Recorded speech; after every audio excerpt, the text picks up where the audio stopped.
Hello students, welcome to class 12th and today we are continuing our chapter number 13 Mahatma Gandhi और राष्ट्रवादी आंदोलन।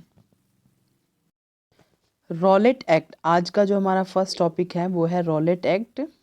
तो देखिए बच्चों, गरीबी, बीमारी, नौकरशाही के दमन चक्र और युद्ध काल में, यानी कि उस समय कौन सा युद्ध चल रहा था, जो प्रथम विश्व युद्ध जो है वो चल रहा था। तो देखिए, जो भारतीय जनता थी काफ़ी गरीब थी और उस समय जो है प्लेग जैसी बीमारी का भी प्रकोप था और जो नौकरशाही है यानी अंग्रेज़ों के द्वारा बहुत ज़्यादा जो है उनके ऊपर अत्याचार किए जा रहे थे। उस समय जो है युद्ध काल भी चल रहा था। उसमें धन एकत्रित करने और सिपाहियों की भर्ती के द्वारा प्रयुक्त जो अंग्रेजी शासन ने उनके ऊपर जो कठोरता लागू कर रखी थी, यानी कि उनके ऊपर अत्यधिक अत्याचार बढ़ रहे थे, इससे जो है भारतीय जनता में अंग्रेजी शासन के विरुद्ध जो है असंतोष पनप रहा था और इस असंतोष के कारण जो है उग्रवादी जो क्रांतिकारी थे उनकी जो गतिविधियां थी वो तेज हो रही थी। तो देखिए, बढ़ रही क्रांतिकारी गतिविधियों को कुचलने के लिए जो है भारत के अंदर देखिए स्थिति इतनी ज़्यादा जो है वो भयावह हो चुकी थी कि जो है जगह जगह क्रांतिकारी गतिविधियां चल रही थी। तो इन सभी क्रांतिकारी गतिविधियों को कुचलने के लिए जो अंग्रेज़ी सरकार थी इसने जो है 1917 में न्यायाधीश सिडनी रॉलेट की अध्यक्षता में एक समिति का गठन किया, जिसे आतंकवाद को कुचलने के लिए प्रभावशाली योजना का निर्माण किया। यानी कि उन्होंने योजना बनाई कि किस तरह से भारत के अंदर जो ये आतंकवादी गतिविधियां हैं, यानी कि ये जो स्वतंत्रता सेनानियों के द्वारा जो भी क्रांतिकारी गतिविधियां चल रही हैं, इनको किस प्रकार से कुचला जाए। तो ये जो रॉलेट समिति बनी थी, इनके सुझावों के आधार पर फरवरी 1919 को केंद्रीय विधान परिषद में 2 विधेयक जो है वो पेश किए गए, जिसमें से एक विधेयक परिषद भारतीय सदस्यों के विरोध के बाद भी जो है पास किया गया। यानी कि 2 नियम बनाए गए थे और 2 नियमों में से जो एक नियम के विरुद्ध जो है भारतीय जनता थी, लेकिन उसके बावजूद भी इस नियम को जो है वो लागू किया गया। तो देखिए, उसके बाद 17 मार्च 1919 को जो है केंद्रीय विधान परिषद के पास जो है एक विधेयक यानी कि एक जो कानून बन के आया, जिसको रॉलेट एक्ट या रॉलेट अधिनियम के नाम से जाना जाता था।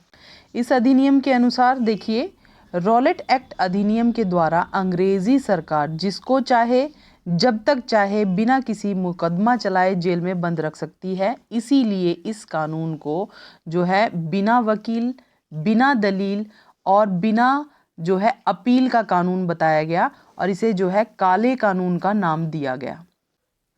मोतीलाल नेहरू जी ने भी जो है इस रॉलेट एक्ट को जो है न अपील, न वकील, न दलील, सिर्फ गिरफ्तारी का जो है रॉलेट एक्ट कहकर पुकारा था। तो देखिए बच्चों, जो ये रॉलेट एक्ट था वो जनता की साधारण जो स्वतंत्रता थी इस पर प्रत्यक्ष जो है कुठाराघात था। यानी कि ये जो बहुत ये जो है उनकी स्वतंत्रता पर पाबंदी थी तथा अंग्रेजी सरकार की बर्बर और स्वेच्छाचारी नीति का जो है ये स्पष्ट प्रमाण थी। इससे पता चल रहा था कि जो अंग्रेज़ी सरकार है ये भारत में जो है वो ये अपना जो है निरंकुश शासन स्थापित करने में लगी हुई थी। ये यहाँ पर लोगों की जो है इच्छाओं का, इनकी स्वतंत्रता का सम्मान नहीं कर रही थी, सिर्फ ये अपनी जो है बर्बरता को दर्शा रही थी और अपनी इच्छा के अनुसार जो है अपनी नीतियाँ लागू कर रही थी। तो देखिए बच्चों, इसके बाद हमारा जो नेक्स्ट पॉइंट है रॉलेट एक्ट के विरुद्ध सत्याग्रह। आपको पता है जब ये एक्ट बना तो इसका जो है विरोध सभी भारतीयों ने किया और देखिए रॉलेट एक्ट को भारतीय जनता ने काला कानून कहकर इसकी आलोचना की। गांधी जी ने रॉलेट एक्ट की जो है आलोचना करते हुए इसके विरुद्ध सत्याग्रह करने का निर्णय लिया और एक सत्याग्रह सभा की जो है उन्होंने स्थापना की।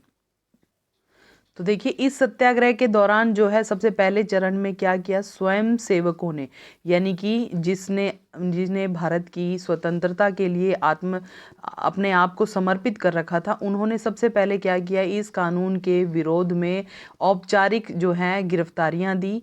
मतलब इन्होंने स्वयं को गिरफ्तार करवाया अंग्रेज़ों को, मतलब विरोध प्रदर्शन करते हुए। इसके बाद 6 अप्रैल 1919 को गांधी जी के अनुरोध पर देश भर में हड़तालों का आयोजन किया गया।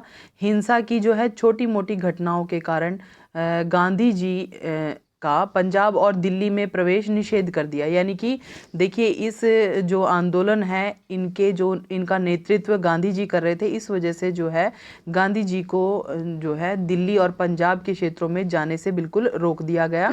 कि 9 अप्रैल को जो है महात्मा गांधी जी दिल्ली में प्रवेश करने का प्रयास कर रहे थे, जिसकी वजह से उन्हें गिरफ्तार कर लिया गया और उनकी जो गिरफ्तारी है उससे जो है देश में आक्रोश बढ़ गया। सभी लोग जो हैं अंग्रेजी प्रशासन के खिलाफ हो गए। गांधी जी को बाद में आगे मतलब मुंबई ले जा करके रिहा कर दिया गया, लेकिन जो है देश की जनता अंग्रेज़ों से बहुत ही जो है नाखुश थी उस समय। तो ये सारे पॉइंट्स आपको क्लियर हो गए होंगे बच्चों। Thank you, have a nice day.